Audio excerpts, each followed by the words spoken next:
नमस्कार, मैं मेघा सिंह स्वागत करती हूँ आपका न्यूज़ 18 के डिजिटल प्लेटफॉर्म पर। कांग्रेस और तमाम विपक्षी दलों की तरफ से चुनाव आयोग के पिछले कई दिनों से गंभीर आरोप लगाए जा रहे हैं। इसको लेकर राहुल गांधी की तरफ से बीते दिनों एक प्रेजेंटेशन भी दी गई थी, जिसके बाद जमकर बवाल देखने को मिला था। कांग्रेस के आरोप के बाद चुनाव आयोग की तरफ से भी रविवार को प्रेस कॉन्फ्रेंस किया गया। इसमें आयोग ने अपना पक्ष रखा था और विपक्षी दलों को चेतावनी भी दी थी कि उनके कंधे पर बंदूक रखकर राजनीति ना करें। अब इस मामले पर विपक्षी राजनीतिक दलों ने नाराजगी जाहिर की है। कांग्रेस अध्यक्ष मल्लिकार्जुन खड़गे ने इंडिया ब्लॉक की बैठक में मुख्य चुनाव आयुक्त ज्ञानेश कुमार के खिलाफ महाभियोग लाने की बात कही है। इससे लेकर बैठक भी हुई है। प्रस्ताव को लेकर अभी फिलहाल मोहर नहीं लगी है, हालांकि अब तक इस पर अंतिम फैसला नहीं हुआ है। इंडिया गठबंधन की बैठक के दौरान तमाम राजनीतिक दल मुख्य चुनाव आयुक्त के नाखुश नजर आ रहे हैं। उन्होंने जिस तरह से बयान दिया है उससे नाखुश नजर आ रहे हैं। इसके पीछे की मुख्य वजह बीते दिनों चुनाव आयुक्त की प्रेस कॉन्फ्रेंस को ही माना जा रहा है।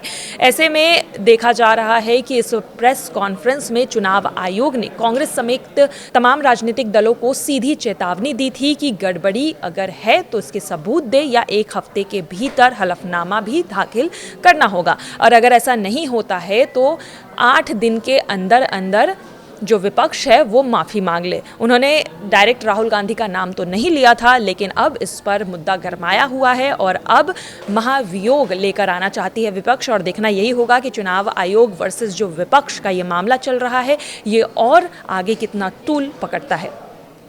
भारत के संविधान के अनुरूप भारत का हर नागरिक जो 18 वर्ष की आयु पूरी कर चुका हो उसे मतदाता अवश्य बनना चाहिए और मतदान भी अवश्य करना चाहिए। आप सभी जानते हैं कि कानून के अनुरूप हर राजनीतिक दल का जन्म चुनाव आयोग में रजिस्ट्रेशन से ही होता है। तो फिर चुनाव आयोग उन्हीं राजनीतिक दलों में भेदभाव कैसे कर सकता है? चुनाव आयोग के लिए न तो कोई विपक्ष है न तो कोई पक्ष है, सब समकक्ष हैं। चाहे किसी भी राजनीतिक दल का कोई भी हो, चुनाव आयोग अपने संवैधानिक कर्तव्य से पीछे नहीं हटेगा। पिछले 2 दशकों से लगभग सभी राजनीतिक दल मतदाता सूची में त्रुटियों के सुधार के लिए मांग करते रहे हैं और इसी मांग को पूरा करने के लिए ही चुनाव आयोग ने गहन पुनरीक्षण अर्थात स्पेशल इंटेंसिव रिवीजन SIR की शुरुआत बिहार से की है।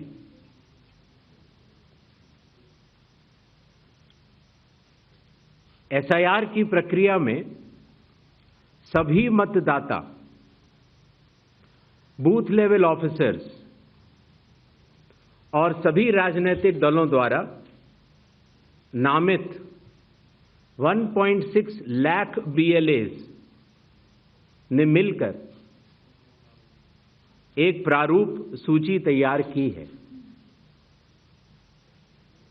इस प्रारूप सूची की एक कॉपी आप सभी लोगों को दी गई है, जिसमें कि हर बूथ में जब ये प्रारूप सूची तैयार की जा रही थी तो सभी राजनीतिक दलों के बूथ लेवल एजेंट्स ने उसे हस्ताक्षर के साथ भी सत्यापित किया है। इस प्रारूप सूची में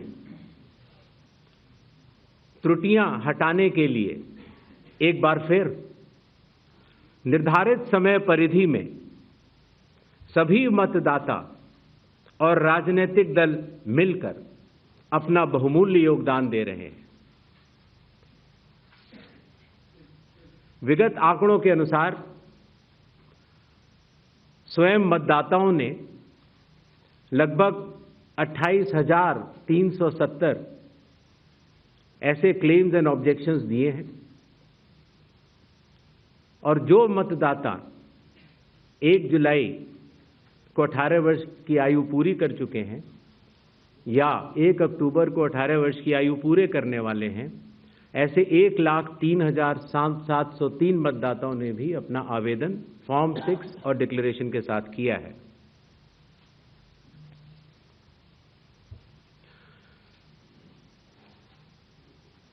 और इन क्लेम्स एंड ऑब्जेक्शंस के लिए, इन त्रुटियों को हटाने के लिए बिहार के एसआईआर में 1 अगस्त से 1 सितंबर का समय निर्धारित है। अभी भी 15 दिन का समय बाकी है। चुनाव आयोग सभी राजनीतिक दलों को उनके द्वारा नामित बूथ लेवल एजेंट्स को, नेशनल लेवल पॉलिटिकल पार्टीज को, स्टेट लेवल पॉलिटिकल पार्टीज को आह्वान करता है कि आने वाले 15 दिनों में जो भी प्रारूप मतदाता सूची उनको दी गई है, उसमें अगर कोई भी त्रुटि हो तो उसको प्रिस्क्राइब्ड फॉर्म के तहत जमा करें। चुनाव आयोग के दरवाजे हमेशा सबके लिए समान रूप से खुले हुए हैं। जमीनी स्तर पर सभी मतदाता, सभी राजनीतिक दल और सभी बूथ लेवल ऑफिसर्स मिलकर एक पारदर्शी तरीके से कार्य कर रहे हैं, सत्यापित भी कर रहे हैं, हस्ताक्षर भी कर रहे हैं और वीडियो टेस्टिमोनियल्स भी दे रहे हैं। यह एक गंभीर चिंता का विषय है कि राजनीतिक दलों के जिला अध्यक्षों और उनके द्वारा नामित बीएलएस के ये सत्यापित दस्तावेज, टेस्टिमोनियल्स, उनकी आवाज उनके स्वयं के राज्य स्तर के या राष्ट्रीय स्तर के नेताओं तक या तो पहुंच नहीं पा रही है और या फिर जमीनी सच को नजरअंदाज करते हुए भ्रम फैलाने की कोशिश की जा रही है। सत्य तो यह है कि कदम से कदम मिलाकर सभी स्टेक होल्डर्स बिहार के एसआईआर को पूर्ण रूप से सफल बनाने के लिए कटिबद्ध हैं, प्रयत्न कर रहे हैं और कठिन परिश्रम कर रहे हैं। जब बिहार के 7 करोड़ से भी अधिक मतदाता चुनाव आयोग के साथ खड़े हैं, तो न तो चुनाव आयोग की साख पर कोई प्रश्न चिन्ह खड़ा हो सकता है और न ही मतदाताओं की साख पर। कानून के अनुसार अगर समय रहते मतदाता सूचियों में त्रुटियां साझा न की जाएं, मतदाता द्वारा अपना प्रत्याशी चुनने के 45 डेज के भीतर माननीय उच्च न्यायालय में चुनाव याचिका दायर न की जाए और फिर वोट चोरी जैसे गलत शब्दों का इस्तेमाल करके जनता को गुमराह करने का असफल प्रयास किया जाए, तो यह भारत के संविधान का अपमान नहीं तो और क्या है। जहां तक कि मशीन रीडेबल मतदाता सूची का सवाल है, माननीय सुप्रीम कोर्ट 2019 में ही कह चुका है कि यह मतदाता की निजता का हनन हो सकता है। Voter privacy can be breached. हमने कुछ दिन पहले देखा कि कई मतदाताओं की फोटो उनकी अनुमति के बिना मीडिया के समक्ष रखी गई उनके ऊपर आरोप लगाए गए, उनका इस्तेमाल किया गया। क्या अपनी माताओं, बहुओं, बेटियों सहित किसी भी मतदाता की सीसीटीवी वीडियो चुनाव आयोग को साझा करनी चाहिए क्या?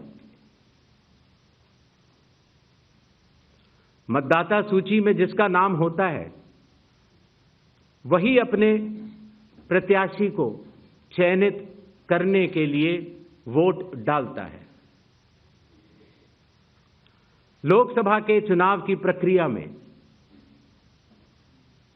1 करोड़ से भी अधिक कर्मचारी, 10 लाख से भी अधिक बूथ लेवल एजेंट्स, 20 लाख से भी अधिक प्रत्याशियों के पोलिंग एजेंट्स चुनाव के लिए कार्य करते हैं। इतने सारे लोगों के समक्ष इतनी पारदर्शी प्रक्रिया में क्या कोई भी मतदाता वोट की चोरी कर सकता है? कुछ मतदाताओं द्वारा दोहरे मतदान के आरोप लगाए गए। सबूत मांगने पर जवाब नहीं मिला। ऐसे मिथ्या आरोपों से न तो चुनाव आयोग डरता है और न ही कोई मतदाता। जब चुनाव आयोग के कंधे पर बंदूक रखकर भारत के मतदाताओं को निशाना बनाकर राजनीति की जा रही हो, तो आज चुनाव आयोग सबको स्पष्ट करना चाहता है कि चुनाव आयोग निडरता के साथ सभी गरीब, अमीर, बुजुर्ग, महिला, युवा सहित सभी वर्गों और सभी धर्मों के मतदाताओं के साथ बिना किसी भेदभाव के चट्टान की तरह खड़ा था, खड़ा है और खड़ा रहेगा। जय हिंद, जय भारत।